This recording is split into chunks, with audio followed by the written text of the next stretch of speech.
Okay, what's going on? I don't even know. You don't know what's going on? Is he breathing? Oh my God. My son is dead. When Cheri Kinney followed her husband into their friend Brad's house that Sunday afternoon, she had no idea David had already been there, hours earlier. No idea that while she'd been at home with their children, David had put 2 bullets in the back of Brad's head. No idea that her husband of 10 years, the man raising her 3 children as his own, had been secretly sleeping with Uncle Brad for years. David watched silently as his wife called out for their friend, pretended to be shocked when he found the body in the basement, even vomited at the scene to sell his grief. All because Brad wanted more than secret meetups and hidden text messages. All because a married coal miner in a small town in Ohio couldn't face his truth. Cheri's voice trembled as she spoke to the 911 dispatcher. Her daughter stood frozen behind her. He's on the floor. There's blood everywhere. Oh my God, he has a gun wound in the back of his head. He's gonna throw up. Blood pooled around the head of a man her children called Uncle Brad. You don't see a gun? No, I don't see a gun. Okay. Listen, I need you and your husband to back out of the residence and wait outside for the officers. Do you hear me?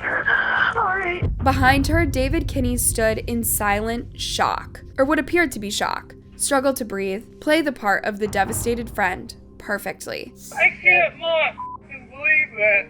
Nobody suspected the truth. Not yet. Wagner Avenue in Bel Air, Ohio, sits peacefully along the banks of the Ohio River, a quiet street in a sleepy town of less than 4,000 people. Brad McGarry's modest home was nestled at the edge of town, where forests give way to endless mountains. The same mountains Brad descended into every day for work as a coal miner. That Sunday afternoon, May 7th, 2017, shattered the quiet.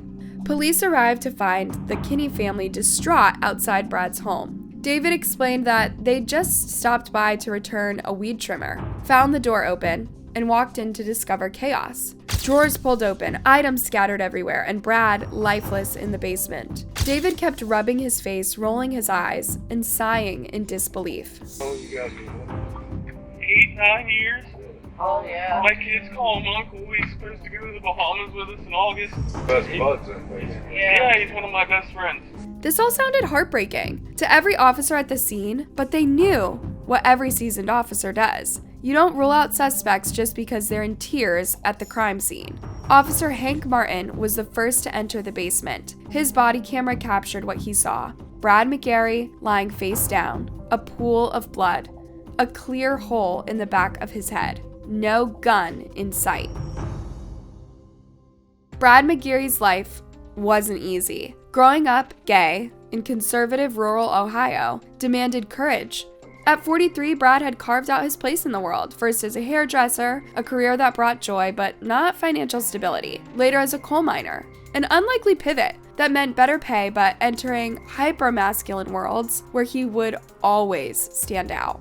But Brad never hid who he was. Friends described him as flamboyant, open-shirted, and always quick with a joke or a cheeky remark. He was himself, unapologetically, in an environment where that took tremendous strength.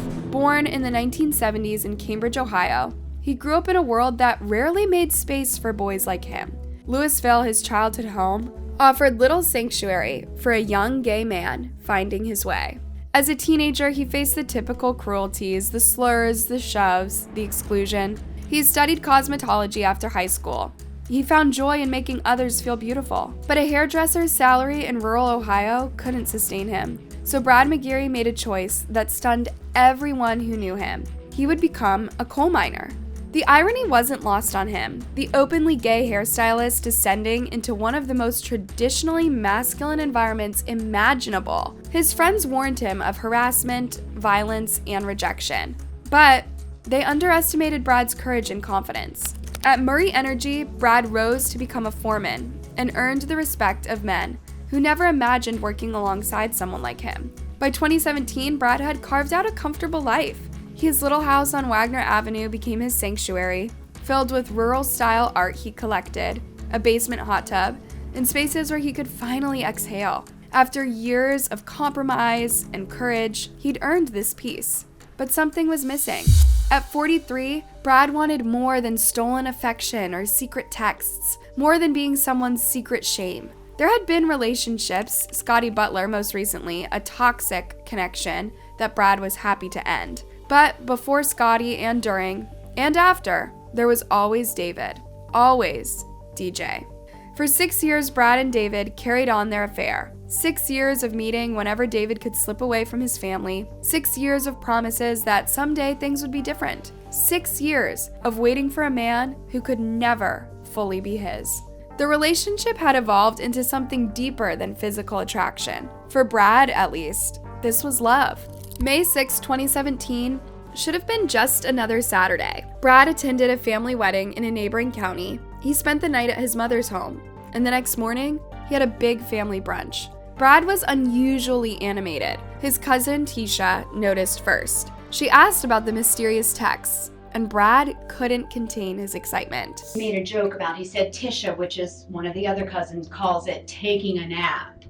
And it wasn't taking a nap. He was insinuating that they were having sex. Tisha understood the euphemism, laughed at his playfulness, didn't realize these were the last happy moments of her cousin's life. Brad left the gathering between 1:30 and 2 p.m. He drove the familiar roads back to his little house on Wagner Avenue, where David Kinney would be waiting. By 6:15 p.m., he was dead. David Kinney had built a picture-perfect family. At 21, he'd fallen for Cheri, a single mother of 3. To provide for his new family, he trained to become a coal miner. The work was dangerous and backbreaking, but it paid the bills. During his training in 2011, he met Brad McGarry. An unlikely friendship blossomed between them, and Brad became a fixture in the Kinney household. The children adored Uncle Brad. Holiday celebrations included him, family vacations too. David and Brad spent countless hours together, sharing jokes and good times. He met him in coal mining classes years ago, and we just took him in his family. No one had suspected that their friendship had crossed into romance. Not even Cheri. Behind closed doors, text messages flowed between the men. Messages David would later desperately try to delete from his phone. She, being the wife, didn't know all this time. They've been doing this for years. From what I understand, the two of them, Brad and DJ, kind of, I don't know if they laid low or they completely broke up. For Brad, the secrecy eventually became too much. He wanted David to choose to leave Cheri and build a life with him. A real life, not stolen moments and secret messages. For David, such a choice was unthinkable. He couldn't lose his family, couldn't reveal this side of himself to his small conservative community, couldn't face the truth of who he was. Something had to give. On May 7, 2017, David Kinney made a choice. While Cheri thought her husband was running errands, he drove to Brad's house in her car. He arrived around 3 p.m., and shortly after, Brad returned from his family brunch. What happened next in that basement, only David knows for certain. Brad was found with 2 gunshot wounds to the back of his head. He never saw it coming. There was no struggle, no chance to defend himself. The house was ransacked, but nothing valuable was taken. Cash lay scattered on the floor. Electronics remained untouched. The staged robbery fooled no one. After silencing Brad forever, David drove away. He deleted incriminating text messages and disposed of the murder weapon. Then he went home to his wife and children and waited a few hours. Out of the blue, he suggested they stop by Brad's place to return a weed trimmer. This performance that followed showed cold calculation. David led his wife and 13-year-old daughter into a house where he knew a dead body waited, had them call out for Brad, knowing he wouldn't answer, discovered the body himself, shielding Cheri from the worst of it. He even suggested to police that they look into Brad's ex-boyfriend, Scotty. They stayed with him. I got an issue with him. The last relationship he was in, it was pulled off, and he hasn't been with anybody ever since. Who was the girl? No, it was the guy. He was in with the guy? Yes, sir. Yeah. Okay, who was the guy? Scott something. Scotty.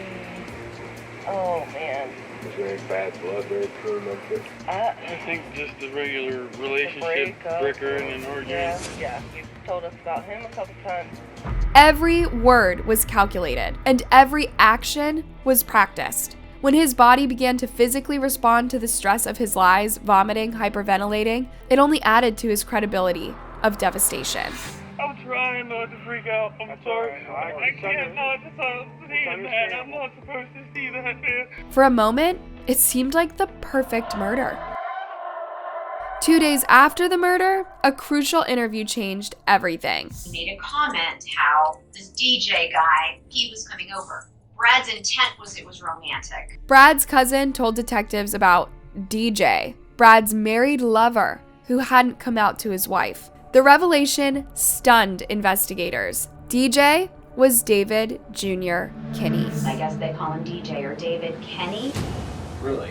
Yes, it's the only guy. You knew that. Because it's the only guy he's ever told me about. It's the guy. That's him. Suddenly, everything shifted. The devoted family man became the prime suspect. A neighbor's security camera revealed David's car arriving at Brad's house shortly before the estimated time of death, then leaving 40 minutes later. GPS data from David's phone confirmed his presence. The evidence mounted, and the lies began to crumble. Did you say you were his best friend? Yes, sir. He got real close with me. Our families got real close. Where's your kids going? Uncle Brad? When confronted, David's story changed repeatedly, evolving at least 7 different versions during his interrogation. First, he denied being at Brad's house before finding the body, but the detectives had already had evidence against him. How close were you guys? We were very close. Devon, He's great. my best friend. Did you guys have together? We've kind of fooled around a little bit in the past. So he claimed he'd driven by but didn't go in. I went to his house. He was not there. I stayed and I hung around for a little while and that was it. Then he admitted waiting for Brad but leaving when he didn't arrive. Then he saw Brad arrive with an unknown passenger. Then he claimed this mysterious man killed Brad while David watched helplessly. The case says you did it. Tell you guys what happened. I didn't. You didn't know? I'm going to tell you. Then who did? Tell me what happened. Tell me what happened. He showed up. He had another guy with him. I don't know who he was. I don't know his name. Okay. I'm swearing on everything that's It's okay. fucking holy right It's now. all right. What happened next? They went in the garage. It's okay. David, hey, look at me. Look at me in the eye, bud. You tell me what happened next. I was so fucking scared. But the evidence told a different story. 2 shots to the back of the head. No signs of struggle. No mystery killer. Finally, cornered by facts, David offered one last desperate version. Self-defense. Brad didn't want me to leave my wife for a while. It's been hard, you know, when you're with, like, our situation, me and him. What happened? You flip out. Yes, sir. In his news story, Brad threatened him with a gun, while David tried to end their relationship. They struggled until the gun went off. The detective was unmoved, though. He had already figured out the trajectory of the bullet that day. David had to be behind him to shoot. This was no accident. Rudimentary laws of physics. Okay? He's coming at you, you shot him. Okay, but the bullet's going this way. Physics doesn't lie, even when people do. As David sat in an interrogation room, his carefully constructed life collapsed around him. He wanted me to leave you guys. I told him no, and he come at me with that gun. I did No, what are our kids gonna think? Cheri learned the truth about her husband in the cruelest way possible. The man who had raised her children for a decade had been living a double life. He murdered their family friend, and he'd even brought her to the crime scene, along with their 13-year-old. I just, Oh my God, me and our daughter there. I know. I didn't know what else to do. I don't know. Not kill your lover? Not live a double life? Not put your wife and daughter through the trauma of finding a dead body? David Kinney was charged with aggravated murder with a firearm specification. His trial lasted 1 week in February 2018. The prosecution presented the overwhelming evidence: the surveillance footage, the phone records, the forensic proof that Brad had been execution style, not in a struggle, and the many, many lies. Lie after lie after lie had occurred until eventually he admits to the victim. David's defense attorney argued for manslaughter rather than murder. He claimed unique circumstances led to the tragedy, so David isn't a real threat to society. But the jury wasn't persuaded. After 4 hours of deliberation, they returned with their verdict: guilty of aggravated murder. David never accepted responsibility. He pleaded not guilty and insisted it was self-defense, even after one of Brad's friends demonstrated Brad's own gun was still at his home. David had used his own gun. What's more, the detectives uncovered all the texts between the two, yet none of them painted Brad as pushy or aggressive. None of those messages suggested Brad was forcing David to leave his wife or threatening him in any way. This man was able to do an assassin's job to someone he loved and his best friend.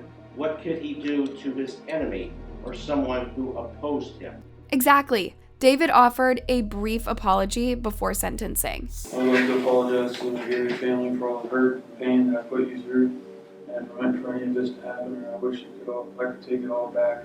But some actions can't be taken back. Some betrayals cut too deep for forgiveness. The judge sentenced David Kinney to life in prison without the possibility of parole, plus 3 additional years for firearm specification.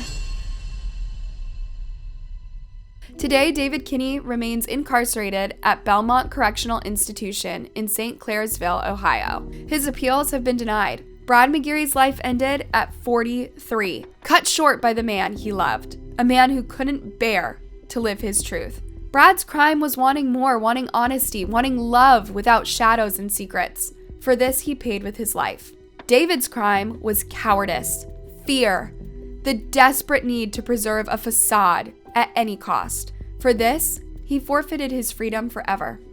And the tragedy rippled beyond these 2 men. Cheri lost her husband, 3 children lost their father, 2 families were shattered. In small-town Ohio, the hyper-masculine world of coal mines, David Kinney couldn't imagine stepping into the light. Brad McGarry lived authentically despite the same challenges. His reward should have been love, not 2 bullets in the back of the head. The detective who cracked the case summarized it perfectly. The entire case was a tragedy that could have been avoided if David had not been so concerned with keeping his homosexuality a secret. In the end, this is a story about the devastating cost of shame, the price paid for a society that still makes it difficult for some people to live as their authentic selves. Thanks for watching. The broken bodies found in small-town basements don't always make national news, but they should. Brad McGarry's story isn't just another murder case, it's a mirror reflecting back truths we'd rather not face. How many people live desperate double lives in our communities? How many more Uncle Brad sit at our dinner tables carrying secrets that crush them from within? If this story touched something in you, hit that subscribe button now. Leave a comment sharing your thoughts. Can you imagine living David's double life? Do you know someone struggling with similar pressures? The more we talk about these stories, the fewer Brad McGarrys end up dead in basements. The fewer David Kinneys throw their lives away to preserve a lie. I'm diving deep into the most revealing cases every week. Cases that expose the fault lines running through our society. Don't miss a single one. Subscribe now and hit that notification bell. Because some stories deserve more than a whisper. Some truths need to be spoken out loud.